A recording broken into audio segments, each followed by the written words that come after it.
रुसली कुंकू हसलं मालिकेच्या आजच्या भागामध्ये आपण पाहणार आहोत की आता खूप मोठी अशी एक रॅली निघालेली असते. म्हणजे खरं तर फॉर्म भरायला बायजा जात असते, पण बायजाच्या नावाचा जयघोष हा खूप जोरात होत असतो.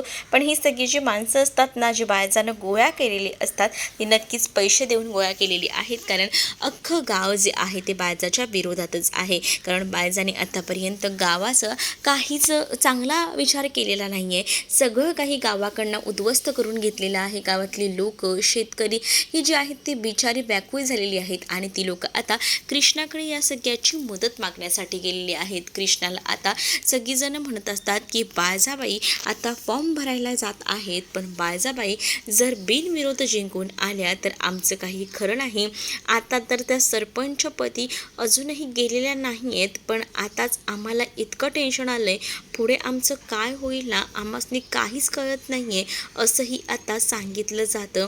आणि जेव्हा या सगळ्या गोष्टी सांगितल्या जातात ना, तेव्हा मात्र आता खूपच जास्त टेन्शनचं काम आता झालेलं असतं. कळत नसतं सगळ्यांनाच की काय करावं ते. प्रत्येकजण आता कृष्णाला स्वतःची एक एक जी काही गैरसोय झालेली आहे बायजामुळे ती सांगत असतं की बायजा बघ ना, निवडणुकीत अजून निवडूनही आलेली नाही आहे, पण त्याआधीच तिने आमचं जगणं मुश्किल करून टाकलेलं आहे.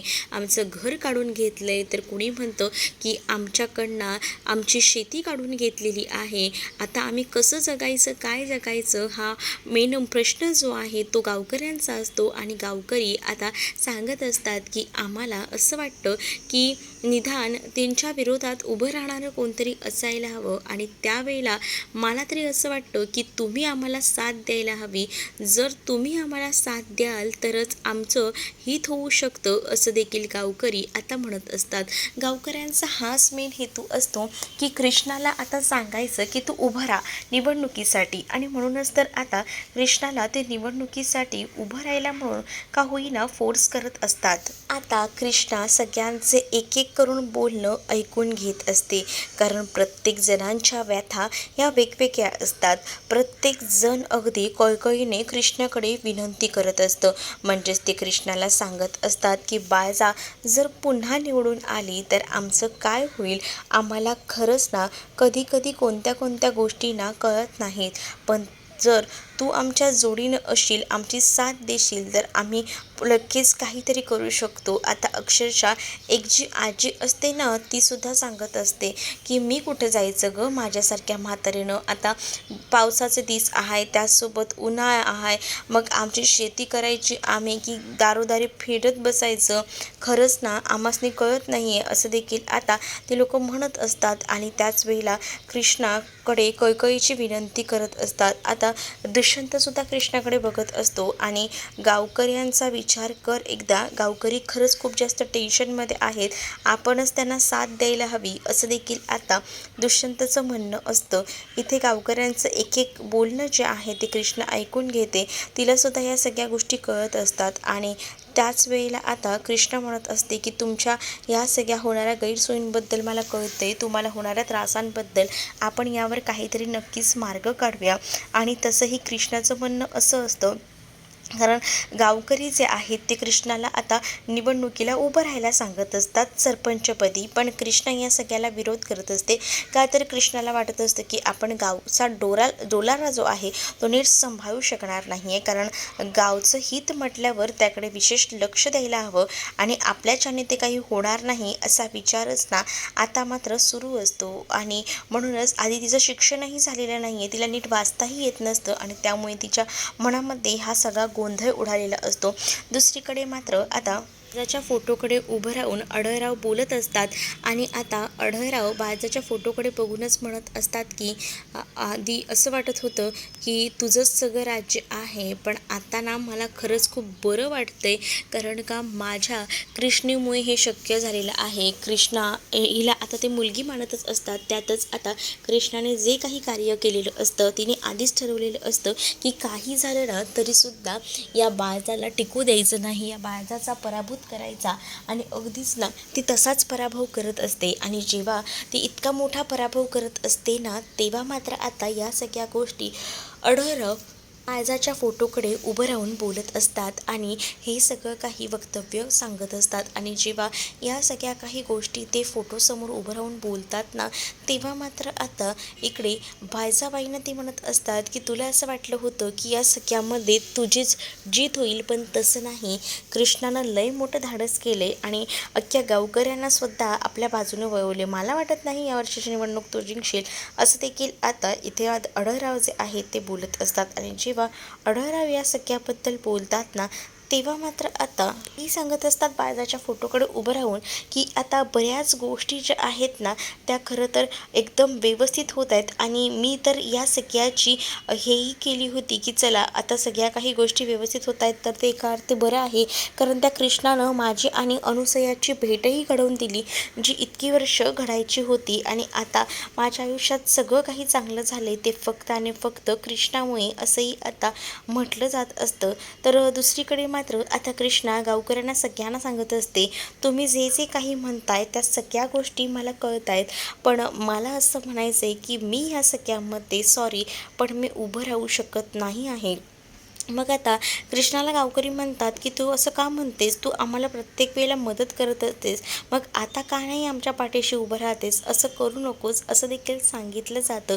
आणि जेव्हा या सगळ्या गोष्टी सांगितल्या जातात ना, तेव्हा मात्र आता कृष्णा जी आहे ती मात्र म्हणत असते की तुम्ही लोक समजून घ्या, माझा शिक्षणाचा काही माझा आणि तर संबंध नाही आहे, त्यात तुम्ही मला सरपंचपदी उभं राहायला सांगतायत, सॉरी पण मला ह्या गावाचा डोलारा सांभाळता येणार नाही. बाकी तुम्ही मला सांगा ना, उपोषणाला बसायला सांगा, काही कोणाची मदत करायची असेल अगदी अर्ध्या रात्रीसुद्धा तरी सांगा, मी तुमच्या मदतीला धावून येईल. पण तुम्ही आता जर मला हे म्हणत असाल तर सॉरी, पण मला काही मदतीला आता येता येणार नाही, सरपंचपदी म्हणून उभं राहता येणार नाही. बाकी तुम्ही कसलीही मदत मागा, मी तुम्हाला मदत करायला तयार आहे, असंही आता तिनं सांगितलेलं असतं. आणि जेव्हा ती हे सगळं काही सांगते तेव्हा कुठे जाऊन गावकरी ऐकायला तयार नसतात. म्हणजेच गावकऱ्यांचं म्हणणं असं असतं की कृष्णानं आपल्या पाठीशी खंबीरपणे उभं राहावं, पण कृष्णा सरपंचपदी उभं राहायला नकार देत असते. दुष्यंतसुद्धा समजावत असतो, पण कृष्णा त्याला सगळ्यांना नकार देऊन आतमध्ये निघून जाते. जशी कृष्णा निघून जाते तसा दुष्यंत गावकऱ्यांना समजावतो, तुम्ही शांत बसा, शांत बसा, मी माझ्या परीनं प्रयत्न करतो, असं देखील तो आता त्या गावकऱ्यांना सांगत असतो. आणि गावकरीसुद्धा आता शांत राहतात. दुष्यंत कृष्णाशी बोलण्यासाठी रूममध्ये जातो आणि तिला आता समजवायचा प्रयत्न करत असतो. तिला म्हणत असतो की कृष्णा तुला काय होतंय, तुला कसला त्रास होतोय. पण कृष्णा म्हणत असते की तुम्हासनी कळतंय का, तुम्ही मला काय सांगता येते, मला ह्या समध्या गोष्टी कशा जमणार आहेत.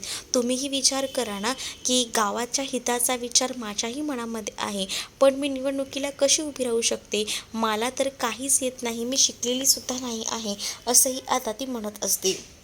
आणि जेव्हा आता या सगळ्या गोष्टी ती म्हणत असते ना, तेव्हा दुष्यंत तिला समजावत असतो. आणि दुष्यंत तिला म्हणत असतो की तू असं कसं म्हणू शकतेस की तुला काहीच जमत नाही, अगं तुला तर बऱ्याच गोष्टी जमतात आणि त्या तू करूनही दाखवतेस, हे मलाही माहिती आहे.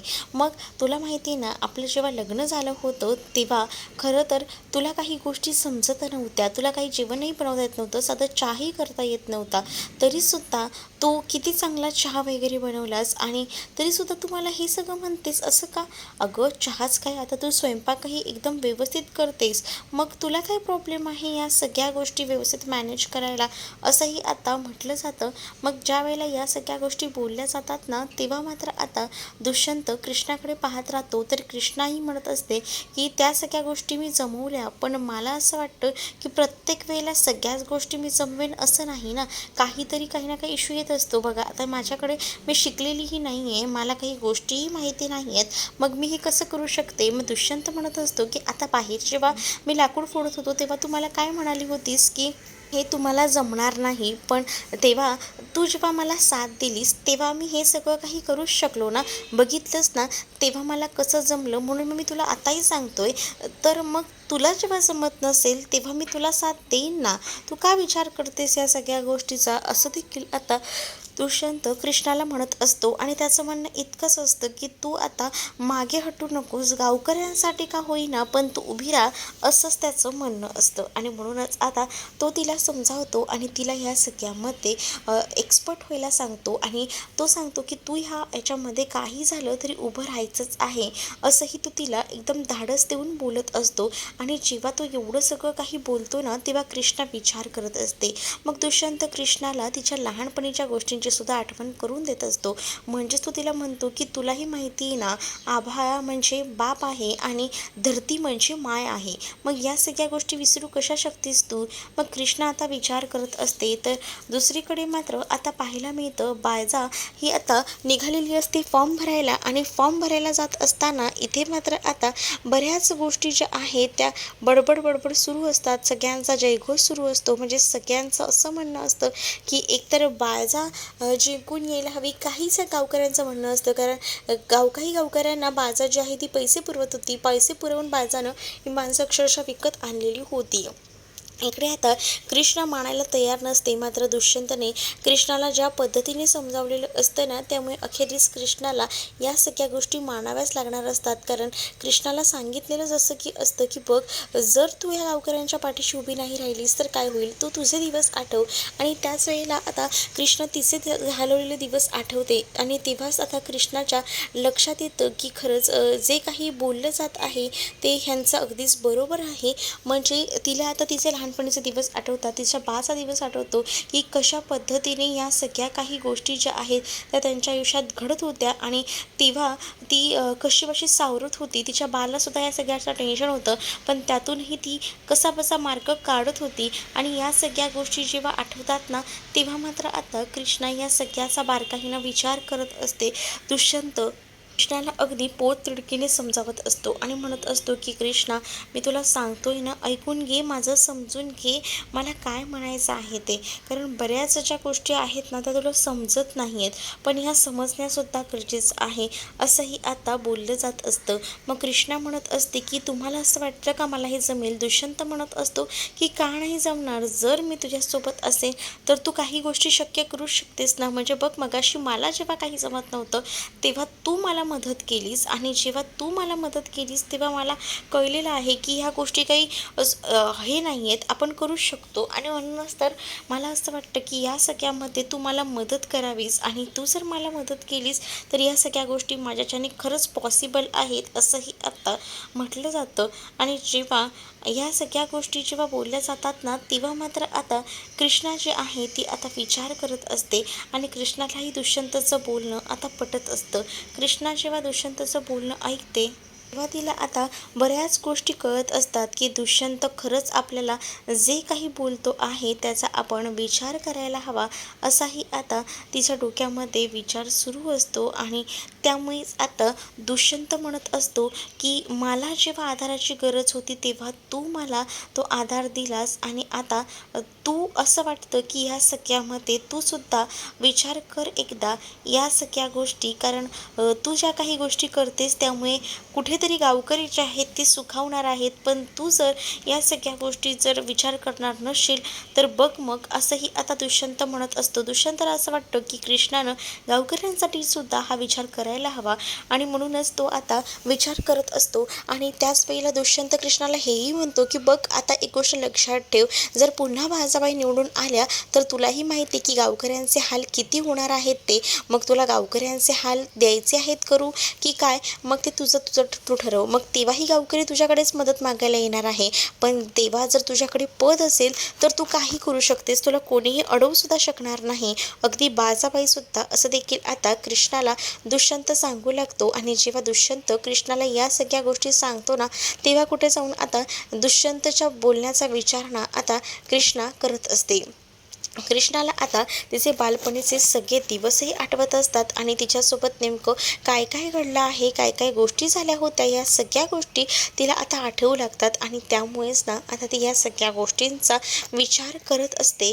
तर दुसरीकडे मात्र आता पाहायला मिळत असतं की दुष्यंत कृष्णाला आता जोर जबरदस्ती सांगत असतो की नाही, मी सांगतोय त्या गोष्टी लक्षात ठेव आणि बाहेर जाऊन सगळ्यांसाठी का होईना उभा राहा. आणि जेव्हा सगळ्यांसाठी उभं राहायला सांगितलं जातं तेव्हा आता कृष्णा म्हणत असते की ठीक आहे, तुम्ही म्हणताय म्हणून मी या गावकऱ्यांसाठी उभं राहायला तयार आहे आणि त्यामुळेच आता ती त्या गावकऱ्यांसाठी उभं राहून तयार राहायला मदत असते. आणि त्यानंतर आता ती बाहेर जायचा निर्णय घेते, म्हणजे दुष्यंत तिला बाहेर घेऊन जात असतो, कारण आता गावकऱ्यांना निरोप द्यायचा असतो, सांगायचं असतं, कारण गावकरी जे आहेत ते कृष्णाच्या नावाचा जयघोष करत असतात. कृष्णाताई आगे बढो, हम तुम्हारे साथ है, हम तुम्हारे साथ है, हा एकच जयघोष करत असतात. आणि जेव्हा हा जयघोष होत असतो तेव्हा मात्र आता इकडे सगळ्यांनाच भक्ती आणि त्यासोबत बबण्या शांत करत असतात. आणि त्यावेळेला आता दुष्यंत तिथे येतो कृष्णाचा अगदी हात हातात धरून, आणि दुष्यंत सगळ्या गावकऱ्यांना सांगतो की तुमच्या साठी का होईना सगळ्या हितासाठी सगळ्यांच्या की ठरवलं आहे की कृष्णा बाळजाबाईंच्या विरोधात उभी राहणार आहे. आणि या गोष्टी सगळ्या काही बोलल्या जातात ना, तेव्हा मात्र आता इकडे असणारा दुष्यंत जो आहे त्याने जेव्हा वक्तव्य केलेलं असतं तेव्हा गावकरी खुश होतात आणि गावकरी जोरजोरात आता टाळ्या वाजवू लागतात. आणि गावकरी जेव्हा आता जोरजोरात टाळ्या वाजवतात ना, तेव्हा मात्र आता गावकरी एकच सांगत असतात की चला, एका अर्थी का होईना बरं झालं की तुम्ही आमच्या पाठीशी खंबीरपणे उभे राहिलात, आम्हाला आणखीन काय हवं असंही आता गावकऱ्यांचं म्हणणं असतं. कृष्णा जी आहे ती आता कुठे जरा सुखावलेली असते आणि तेव्हा कुठे जाऊन ती आता सगळ्यांकडे हसत बघत असते, पण मनात दुःख हे असतंच. पण दुष्यंत तिला आधार देत असतो. मग आता गावकरी सुद्धा तेवढेच पेटून उठलेले असतात, म्हणजे गावकरी सरळ आता म्हणत असतात की आम्ही तुमच्यासाठी काही करायला तयार आहोत. गावातल्यांनी आता ठरवलेलं असते की आत्ताच्या आता आपण जाऊन कृष्णाताईंचा फॉर्म भरायचा. मग आता कृष्णाला आणि त्याचसोबत दुष्यंतला छान पेटा वगैरे बांधून सगळीजणं गावातली लोक तयार करत असतात, कारण त्या सगळ्यांसाठीच आता कृष्णा आणि दुष्यंत देव माणूस असतात आणि त्यांना माहिती असतं की आपण जर ह्यांच्यासाठी उभं राहिलं तर ही लोक नक्कीच आपल्यासाठी उभे राहतील. म्हणून गावकरी आता कृष्णाचं मनोबल वाढवायचं काम करत असतात. मग आता कृष्णा म्हणत असते की आता जे काही गावचे हित असतील ते सगळं काही मी बघेन आणि तुम्ही आता एकदम निवांत राहायचं, असं सुद्धा आता कृष्णाचं म्हणणं असतं. आता कृष्णाच्या नावाचा जयघोष आता वाजवायला तिथे माणसंसुद्धा बोलवलेली असतात. आणि जेव्हा वाजवायचा वगैरे प्रोग्राम होतो तेव्हा मात्र आता इकडे खूप जोरजोरामध्ये जयघोष होत असतो. दुष्यंत आणि कृष्णाला आता पेटे वगैरे घातले जातात आणि आता त्यांना फॉर्म भरायला जायचा असतो. तर कृष्णा आणि दुष्यंत असेच निघालेले असतात, पण त्यांच्यासाठी खास बैलगाडीचं नियोजनसुद्धा केलेलं असतं. बैलगाडी जेव्हा तिथे येते तेव्हा कृष्णा म्हणते की या सगळ्याची काय गरज होती, नको हे सगळं काही. पण आता ती सांगत असते की नाही, ह्या सगळ्या गोष्टीची गरज नव्हती. आणि बैलगाडी कोणाची आणली आहे? बबण्या म्हणतो की काय झालं, अगं तू आता गावची सरपंच होणार आहेस, तर गावाचा विकास तर व्हायला हवा आणि त्यासाठी लोक काही करायला तयार आहेत, बस गाडीत. आणि आता जशी बाळजाबाई जाऊ शकते तशी आमची कृष्णासुद्धा फॉर्म भरायला जाऊ शकते की, आणि म्हणूनच तर आम्ही तुझ्या पाठीशी आहोत, बस बैलगाडीत आपण जाऊया. आणि मग काय, कृष्णा आणि दुष्यंत जे आहेत ते आता बैलगाडीने जे आहेत ते जायला निघत असतात. आणि कृष्णासोबतसुद्धा गावातले बरीच लोक असतात जी कृष्णाच्या नावानं जोरजोरात आवाज करत असतात. कृष्णाताई आगे बढो, हम तुम्हारे साथ है, असा जयघोष एकच होत असतो. आणि जेव्हा हा जयघोष होतो ना तेव्हा मात्र आता सगळीजणं एकदमच कृष्णाकडे अपेक्षा देऊन बघत असतात. तर बाळजा ही आता फॉर्म भरण्यासाठी निघालेली असते. आणि जेव्हा बाळजा फॉर्म भरण्यासाठी निघते ना तेव्हा मात्र आता बाळजाला असंच वाटत असतं की ही लढाई आपल्या एकटीची आहे आणि ही लढाई आपण जिंकणारच आहोत, हे तिला फील येत असतं कुठेतरी.